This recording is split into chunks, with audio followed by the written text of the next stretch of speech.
എല്ലാവർക്കും നമസ്കാരം. നമ്മുടെ ചാനലിൽ നിഫ്റ്റി, ബാങ്ക് നിഫ്റ്റി പോലത്തെ ഇൻഡെക്സുകളുടെ സപ്പോർട്ട് ആൻഡ് റെസിസ്റ്റൻസും അതുപോലെ നമുക്ക് ഇൻട്രാഡേയിൽ എങ്ങനെയൊക്കെ ട്രേഡ് എടുക്കാനുള്ള സാധ്യതകളുണ്ട്, അവസരങ്ങളുണ്ട് എന്നുള്ളതും, അതുപോലെ വീക്ക്ലി അനാലൈസിൽ മേജറായ സപ്പോർട്ടുകൾ ഏതാണ്, റെസിസ്റ്റൻസ് ഏതാണ്, ട്രെൻഡ് ഏതാണ്, അതുപോലുള്ള കാര്യങ്ങളൊക്കെ വീഡിയോ വഴി നിങ്ങളിലേക്ക് എത്തിച്ചുകൊണ്ടിരിക്കുകയാണ്.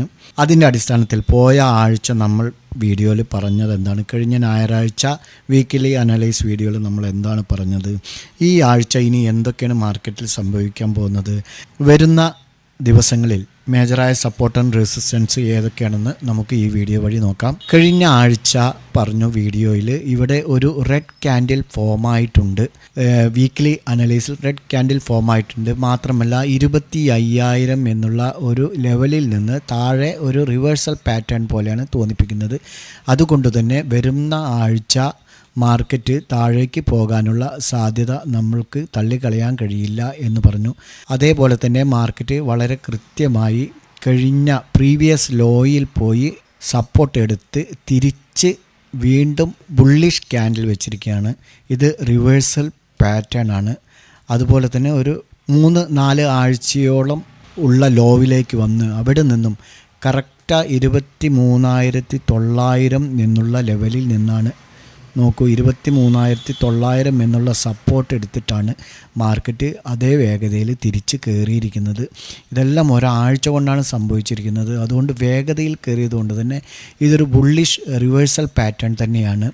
ഇനി അടുത്ത ആഴ്ച, അതായത് നാളെ മുതൽക്കുള്ള ദിവസങ്ങളിൽ മാർക്കറ്റ് അപ് ട്രെൻഡിലേക്ക് പോയി ഇവിടെ ഒരു റിവേഴ്സൽ പാറ്റേൺ ഫോമായി കഴിഞ്ഞാൽ ഇവിടെ 25,000 നിന്നും മാർക്കറ്റ് വീണ്ടും ഒരു അപ് ട്രെൻഡിലേക്ക് പോകാൻ തന്നെയാണ് സാധ്യതകൾ നമ്മൾ സൂചിപ്പിക്കുന്നത്.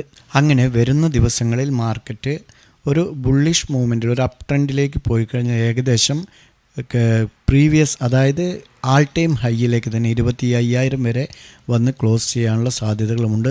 തുടർന്ന് വരും ആഴ്ചകളിലായിരിക്കും മുകളിലേക്ക് ആൾ ടൈം ഹൈയിൽ ക്രോസ് ചെയ്തുകൊണ്ട് മുകളിലേക്ക് പോകാനുള്ള സാധ്യതകൾ. മറ്റൊന്ന്, ശനി ഞായർ ദിവസങ്ങളിൽ നമ്മൾ മാർക്കറ്റ് ക്ലോസ്ഡ് ആണ്. അതുകൊണ്ട് തന്നെ ശനി ഞായർ ദിവസങ്ങളിൽ വരുന്ന ന്യൂസുകളുടെ അടിസ്ഥാനത്തിൽ മാർക്കറ്റ് വിപരീതമായും നമ്മൾ പറയുന്നതിന്, നമ്മൾ അനലൈസ് ചെയ്യുന്നതിന് വിപരീതമായോ അല്ലെങ്കിൽ അത്ര തന്നെ ആവാതിരിക്കുകയോ ചെയ്യാം. കാരണം ന്യൂസും ഒരു പ്രധാന ഘടകമാണ്. പ്രത്യേകിച്ചും ഈ കഴിഞ്ഞ ദിവസങ്ങളിൽ സെബി ചെയർപേഴ്സൺ മാധവി ബുച്ചിനും അതുപോലെ അവരുടെ ഭർത്താവിനുമെതിരെ ഹിൻഡൻബർഗ് റിപ്പോർട്ട്, അദാനി ഗ്രൂപ്പിൽ നിക്ഷേപം ഇവർ നടത്തിയിട്ടുണ്ട്. അതായത് നിഴൽ ഓഹരികളിൽ കഴിഞ്ഞ പ്രാവശ്യം ഇതേപോലെ ഹിൻഡൻബർഗ് അദാനിക്കെതിരെ രൂക്ഷ വിമർശനവുമായി വന്നിരുന്നു. 4-5ഓളം ഷെയറുകൾ നിഴൽ ഷെയറുകളാണ്, അതായത് ഊതിപ്പെരുപ്പിച്ച ഷെയറുകളാണ് എന്നുള്ളതായിരുന്നു കഴിഞ്ഞ പ്രാവശ്യത്തെ റിപ്പോർട്ട്.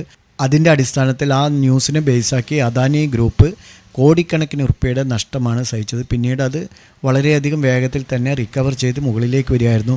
വീണ്ടും അദാനിക്കെതിരെയും അതുപോലെ തന്നെ അദാനി ഷെയറുകളിൽ ഈ സെബി ചെയർപേഴ്സൻ്റെ ഇൻവെസ്റ്റ്മെൻറ്റ് ഉണ്ട് എന്നുള്ളതും വിദേശ കമ്പനികളിൽ അവർക്ക് ഓഹരിയുണ്ട് എന്നുള്ളതും ഹിൻഡൻബർഗ് പറഞ്ഞിരിക്കുന്നത്. ഇനി അതിൻ്റെ അടിസ്ഥാനത്തിൽ മാർക്കറ്റ് ചിലപ്പോൾ ഒരു നെഗറ്റീവ് സെൻറ്റിമെൻറ്റ്സിലേക്ക്, അദാനി ഗ്രൂപ്പുകളിൽ വലിയ ഒരു ഫാൾ സംഭവിച്ചു കഴിഞ്ഞാൽ തീർച്ചയായും മാർക്കറ്റും ചെറുതായി താഴേക്ക് വരാം. അപ്പോൾ നമ്മുടെ അനലൈസിന് ഏകദേശം വിപരീതമായിട്ടായിരിക്കും അത് സംഭവിക്കുക. പക്ഷേ ഒരു റിവേഴ്സൽ പാറ്റേൺ തന്നെയാണ്. അതുകൊണ്ട് വേറെ ഒരു ഇഷ്യൂസും ഇല്ലെങ്കിൽ മാർക്കറ്റ് വരും ആഴ്ചകളിൽ ആൾ ടൈം ഹൈനോട് അടുത്ത് പോയി ക്ലോസ് ചെയ്യാനുള്ള സാധ്യതയാണ് കാണുന്നത്. ഇനി ഒന്നുകൂടെ ഡീപ്പായി നമ്മൾ അനലൈസ് ചെയ്യണമെങ്കിൽ സപ്പോർട്ട് ആൻഡ് റെസിസ്റ്റൻസും മറ്റുമൊക്കെ കൃത്യമായി അറിയണമെങ്കിൽ നമ്മൾ ഡേ ബൈ ഡേ അനലൈസ് ചെയ്യണം. എന്താണെന്ന് പറഞ്ഞാൽ ഡേ ബൈ ഡേ ഒരു പ്രധാനപ്പെട്ടത് തന്നെയാണ് ഇപ്രാവശ്യം. കാരണം എന്നുമില്ലാത്ത ഒരു 4 ആഴ്ച കൊണ്ടാണ്, 1, 2, 3, 4 ആഴ്ചയുടെ ലോ വന്ന് ക്രിയേറ്റ് ചെയ്തുകൊണ്ടാണ് ഈ കഴിഞ്ഞ ഒരു ആഴ്ചയിൽ തിരിച്ച് ആ ഒരു 2 ക്യാൻഡിലിനെ ബുള്ളിഷ് ചെയ്തിരിക്കുന്നത്, എൻഗൾഫിങ് ചെയ്തിരിക്കുന്നത്. അതുകൊണ്ട് വരും ദിവസങ്ങളിൽ നമുക്ക് ഡേ ബൈ ഡേ ചാനൽ അനലൈസിലൂടെ തന്നെ സപ്പോർട്ട് ആൻഡ് റെസിസ്റ്റൻസ് കണ്ടുപിടിക്കാൻ കഴിയുള്ളൂ. ബാങ്ക് നിഫ്റ്റിയെ സംബന്ധിച്ചിടത്തോളം ഈ ഒരു ട്രെൻഡ് ലൈന് സപ്പോർട്ടായിട്ട് ആക്ട് ചെയ്യും. അതുപോലെ തന്നെ ഈ ഒരു ട്രെൻഡ് ലൈന് റെസിസ്റ്റൻസ് ആയിട്ടും ആക്ട് ചെയ്യും. എക്സാറ്റ നമുക്ക് കാണാൻ കഴിയുന്നുണ്ട്, മാർക്കറ്റ് ഇവിടെ വന്ന് തന്നെയാണ് സപ്പോർട്ട് എടുത്തിരിക്കുന്നത്. അതായത് പ്രീവിയസ് ലോവിൽ വന്ന് ഈ സപ്പോർട്ടിൽ നിന്ന് തന്നെയാണ്. അതോടൊപ്പം തന്നെ ഇവിടെ ഈ ട്രെൻഡും ഒരു സപ്പോർട്ടായി ആക്ട് ചെയ്തു, അത് നമുക്ക് കാണാൻ കഴിയുന്നുണ്ട്. ഈ പ്രീവിയസ് സിങ്ങിൽ വന്നുകൊണ്ടാണ് മാർക്കറ്റ് വീണ്ടും റിവേഴ്സൽ വന്നിരിക്കുന്നത്. പക്ഷേ ഇവിടെ റെഡ് ക്യാൻഡിലാണ് ഫോം ആയിരിക്കുന്നത് എന്നുള്ളൂ. ഇനി ഒരു പക്ഷേ ഈ ബാങ്ക് നിഫ്റ്റിയെ സംബന്ധിച്ചിടത്തോളം ഇവിടെ നിന്നും ഈ ഒരു ട്രെൻഡ് ലൈൻ, ഈ ഒരു ട്രയാങ്കിൾ പാറ്റേണിനകത്ത് തന്നെ ട്രേഡായിക്കൊണ്ട് പിന്നീട് ഇതിനെ ഏത് ഭാഗത്തേക്കാണോ ബ്രേക്കൗട്ട് ചെയ്യുന്നത് ആ ഭാഗത്തേക്ക് പോകാനാണ് ബാങ്ക് നിഫ്റ്റിയെ സംബന്ധിച്ചിടത്തോളം ചാൻസ്. അപ്പോൾ നമുക്ക് ഡെയിലി ക്യാൻഡിലിലെ സപ്പോർട്ട് ആൻഡ് റെസിസ്റ്റൻസ് എങ്ങനെയൊക്കെയാണ് ആദ്യം നിഫ്റ്റിയിൽ നോക്കാം. ഇവിടെ 1 അവർ ക്യാൻഡിൽ നോക്കിക്കഴിഞ്ഞാൽ 23,000 എന്നുള്ള ഒരു ലെവല് ഒരുപാട് നേരം റെസിസ്റ്റൻസായി ആക്ട് ചെയ്ത്, ഒരു സ്ട്രോങ് റെസിസ്റ്റൻസായി ആക്ട് ചെയ്തതിന് ശേഷമാണ് പിന്നീട് കഴിഞ്ഞ വെള്ളിയാഴ്ച അത് ബ്രേക്ക് ചെയ്ത് മുകളിലേക്ക് പോയെങ്കിലും ഒരു ഹ്യൂജ് സൈഡ് വേസ് ആയിരുന്നു മാർക്കറ്റിൽ മിനിഞ്ഞാന്ന്, അതായത് വെള്ളിയാഴ്ച ഉണ്ടായിരുന്നത്. നമുക്ക് അത് അനുഭവപ്പെട്ടതാണ്. ഓക്കെ, അപ്പോൾ 23,000 എന്നുള്ള ഒരു സ്ട്രോങ് റെസിസ്റ്റൻസിനെ ബ്രേക്ക് ചെയ്തിട്ടുണ്ട്. നമുക്ക് ഡേ ക്യാൻഡിലിൽ വരികയാണെങ്കിൽ ആദ്യത്തെ സപ്പോർട്ടായിട്ട് ആക്ട് ചെയ്യുക ക്രോസ് ആൻഡ് ക്ലോസ് ചെയ്തുകൊണ്ട് 23,000 എന്നുള്ള ലെവൽ തന്നെയായിരിക്കും സപ്പോർട്ട്. ഇതിന് താഴെ ക്രോസ് ആൻഡ് ക്ലോസ് ചെയ്യുകയാണെങ്കിൽ നമുക്ക് താഴേക്ക് എടുത്തു വരാം. ഏതുവരെ ഹോൾഡ് ചെയ്യാം എന്ന് വിചാരിച്ചു കഴിഞ്ഞാൽ കഴിഞ്ഞ വീഡിയോയിൽ പറഞ്ഞ പോലെ തന്നെ 23,900 23,890 ലെവലാണ് വരെ നമുക്ക് ഹോൾഡ് ചെയ്യാൻ കഴിയും. ഇവിടെ നിന്നും നമുക്ക് എൻട്രി ലഭിച്ചു കഴിഞ്ഞാൽ ക്രോസ് ആൻഡ് ക്ലോസ് ചെയ്യുമ്പോൾ നിങ്ങൾ ഇവിടെ നിന്ന് ക്രോസ് ആൻഡ് ക്ലോസ് ചെയ്യുമ്പോൾ നിങ്ങൾ 1 അവർ ക്യാൻഡിൽ തീർച്ചയായും നോക്കണം. കാരണം ഇവിടെ വളരെ അടുത്തായതുകൊണ്ട് ഒരു പക്ഷേ ഇവിടെ നിന്ന് റിവേഴ്സ് എടുത്ത് ഇവിടെ ഒരു ഫേക്ക് ബ്രേക്കൗട്ട് തന്ന് റിവേഴ്സ് എടുത്ത് പോകാനുള്ള സാധ്യത ഉള്ളതുകൊണ്ട് ഇവിടെ ഇപ്പോൾ 24,367 മാർക്കറ്റ് നിൽക്കുന്നത്. ഒരുപക്ഷെ നാളെ ഒരു ചെറിയ ഗ്യാപ്പ് അപ്പിന് ശേഷം വീണ്ടും താഴേക്ക് വന്നു കഴിഞ്ഞാൽ ഈ ലൈൻ, ഈ സപ്പോർട്ട് 24,300 എന്നുള്ളത് സപ്പോർട്ടായി ആക്ട് ചെയ്യുമല്ലോ. അപ്പോൾ അതിന് താഴെ 1 അവർ ടൈം ഫ്രെയിമിൽ ക്രോസ് ആൻഡ് ക്ലോസ് ചെയ്യുകയാണെങ്കിൽ നമുക്ക് പ്രോപ്പറായ ഒരു എൻട്രി എടുത്ത് പോകാം. 23,890 വരെ ഹോൾഡ് ചെയ്യാനുള്ള സാധ്യത ഉണ്ട്. അതിനു മുമ്പ് ചെറിയ സപ്പോർട്ടുകൾ നമുക്ക് കാണാൻ കഴിയും. അതൊക്കെ നിങ്ങൾ പരമാവധി സ്റ്റോപ്പ് ലോസ് മെയിൻറ്റെയിൻ ചെയ്ത് വേണം പ്രോഫിറ്റ് ബുക്ക് ചെയ്യാനായിട്ട്. ഇവിടെ നിന്നും ഈ 24,090 എന്നുള്ള ഒരു സപ്പോർട്ടും ആക്ട് ചെയ്യാനുള്ള സാധ്യത ഉണ്ട്. കാരണം ഇതൊരു സിങ് തന്നെയാണ്. അപ്പോൾ ഈ കാര്യം ശ്രദ്ധിക്കുക. അതേപോലെ തന്നെ മുകളിലേക്ക് പോവുകയാണെങ്കിൽ 24,850 മുകളിൽ ക്രോസ് ആൻഡ് ക്ലോസ് ചെയ്ത് കഴിഞ്ഞാൽ നമുക്ക് മുകളിലേക്ക് എടുത്തു പോകാം. ആൾ ടൈം ഹൈ വരെ നമുക്ക് ഹോൾഡ് ചെയ്യാൻ കഴിയും. 1 അവർ ടൈം ഫ്രെയിമിൽ നോക്കുകയാണെങ്കിൽ 24,450 ശേഷം 24,450 ശേഷം നമുക്ക് ഒരു ബൈ എൻട്രി മേലേക്ക് എടുത്തു പോകാം. ക്രോസ് ആൻഡ് ക്ലോസ് ചെയ്യണം. ഇതും ഒരു 1 അവർ ക്യാൻഡിൽ തന്നെ ക്രോസ് ആൻഡ് ക്ലോസ് ചെയ്യണം. കാരണം ഡേ ഹൈയിനും തൊട്ട് മുകളിലാണ് അതായത് വെള്ളിയാഴ്ചത്തെ 24,420 ഇവിടെ ഒരു റെസിസ്റ്റൻസ് ഉള്ളത് കൊണ്ട് തന്നെ നമുക്ക് 24,450 മുകളിൽ ക്രോസ് ആൻഡ് ക്ലോസ് ചെയ്യുകയാണെങ്കിൽ ശരിക്കും 24,465 ബ്രേക്ക് ചെയ്യണം. 24,465 ശേഷം cross and close 1 hour candle ചെയ്യുകയാണെങ്കിൽ നമുക്ക് മുകളിലേക്കും എടുത്ത് പോകാവുന്നതാണ്. സ്റ്റോപ്പ് ലോസ് കറക്റ്റായിട്ട് വെക്കുക. അതേപോലെ തന്നെ ബാങ്ക് നിഫ്റ്റിയിൽ നമുക്ക് റെസിസ്റ്റൻസ് സപ്പോർട്ട് വരുന്നത്. സത്യത്തിൽ ഇതൊരു സ്ട്രോങ് ട്രെൻഡായി മാറിക്കൊണ്ടിരിക്കുകയാണ്. ഒരു സ്ട്രോങ് റെസിസ്റ്റൻസായി ആക്ട് ചെയ്തുകൊണ്ടിരിക്കുകയാണ്. ഇപ്പോൾ ഇത് ചെറുതായിട്ട് ക്ലോസ് ചെയ്യുന്നുണ്ടെങ്കിലും പക്ഷേ ക്ലോസ് വയ്ക്കാത്തൊരു സാഹചര്യമാണുള്ളത്. ഇനി അഥവാ അങ്ങനെ തന്നെ ക്ലോസ് ചെയ്യുന്നുണ്ടെങ്കിലും ശരിക്കും ഒരു ഫേക്ക് ക്രോസ് ആൻഡ് ക്ലോസ് ആണ് ചെയ്തു തന്നിരിക്കുന്നത് ബ്രേക്കൗട്ട്. വരും ദിവസങ്ങളിൽ ഇതൊരു പ്രധാന ട്രെൻഡ് റെസിസ്റ്റൻസ് ആവും. 50,800 നമുക്ക് ഫസ്റ്റ് റെസിസ്റ്റൻസായി ആക്ട് ചെയ്യുന്നതുകൊണ്ട് നമുക്ക് ഇതിന് മുകളിൽ ക്രോസ് ആൻഡ് ക്ലോസ് ചെയ്യണമെങ്കിൽ 1 അവർ ടൈം ഫ്രെയിമിൽ ക്രോസ് ആൻഡ് ക്ലോസ് ചെയ്യുകയാണെങ്കിൽ ഏകദേശം ഇതുവരെ നമുക്ക് ഹോൾഡ് ചെയ്യാൻ കഴിയും. 51,750 വരെ 800 പോയിൻറ്റിൻ്റെ ഗ്യാപ്പുണ്ട്. ഓക്കെ, അപ്പോൾ മുകളിലേക്ക് വരികയാണെങ്കിൽ നമുക്ക് 50,800 1 അവർ ടൈം ഫ്രെയിമിൽ ക്രോസ് ആൻഡ് ക്ലോസ് ചെയ്യുകയാണെങ്കിൽ നമുക്ക് മേലേക്ക് എടുത്തു പോകാം.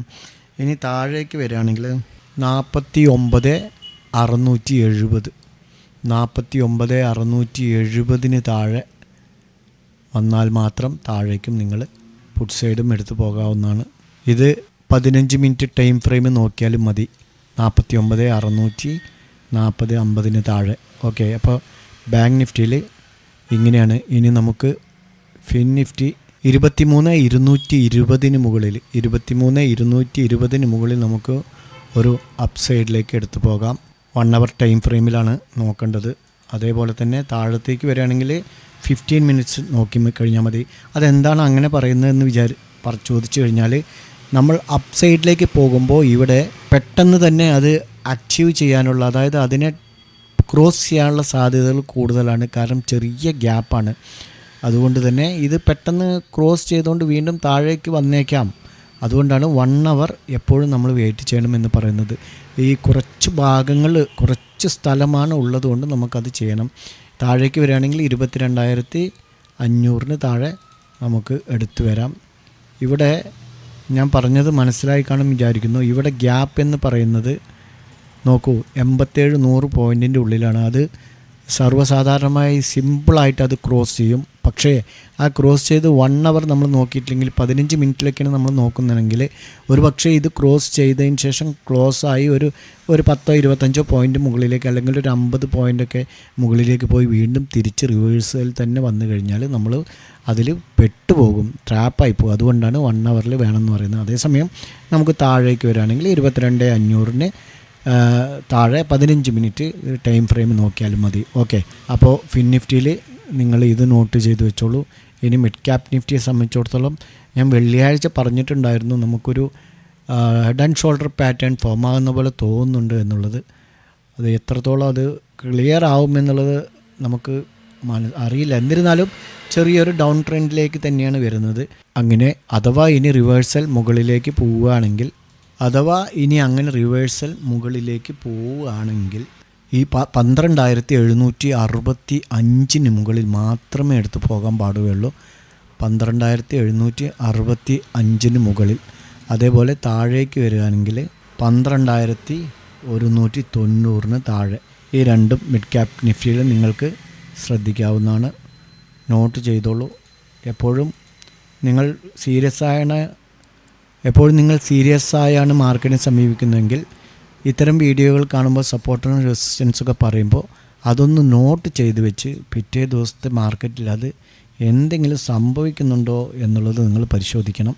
ഓക്കെ, അങ്ങനെയാണെങ്കിലാണ് നമുക്ക് എല്ലാ ദിവസവും ഇതുപോലെ കുറച്ചൊക്കെ സക്സസ് ആവുകയാണെങ്കിൽ നമുക്ക് ഒരു സിമ്പിളായ പ്രോഫിറ്റ് ബുക്ക് ചെയ്ത് കൂടുതൽ നേരം ഓവർ ട്രേഡൊന്നും ചെയ്യാതെ 1-2 പ്രോപ്പറായ എൻട്രി കൊടുത്ത് ഒരു 10,000 രൂപയ്ക്ക് ഒരു 600-700 ലെവലിൽ 1,00,000 രൂപയുള്ളവർക്ക് ലോഡ് സൈസ് കൂട്ടിയിട്ട് അവർക്ക് എത്രയാണ് ഡെയിലി ടാർഗറ്റ് 5,000 ആണോ അത് അച്ചീവ് ചെയ്ത് കഴിഞ്ഞാൽ ട്രേഡിംഗ് പ്ലാറ്റ്ഫോം ക്ലോസ് ചെയ്ത് മിണ്ടാതെ കടന്നുറങ്ങുകയോ അല്ലെങ്കിൽ മറ്റു വല്ല ജോലികളിൽ ഏർപ്പെടുകയോ ചെയ്യുക. നല്ലൊരു പ്രോഫിറ്റബിൾ ഡേ ആവട്ടെ എന്ന് ആശംസിച്ചുകൊണ്ട് വളരെ ശ്രദ്ധയോടുകൂടി ട്രേഡ് ചെയ്യാൻ എല്ലാവരും ശ്രമിക്കുക. ഞങ്ങളോടൊപ്പം ചേരാൻ താല്പര്യമുണ്ടെങ്കിൽ ഡിസ്ക്രിപ്ഷനിൽ ലിങ്കുണ്ട്, അതുവഴി നിങ്ങൾക്ക് ടെലഗ്രാമിൽ ജോയിൻ ചെയ്യാം. മറ്റൊരു വീഡിയോയുമായി വീണ്ടും കാണാം. ബൈ.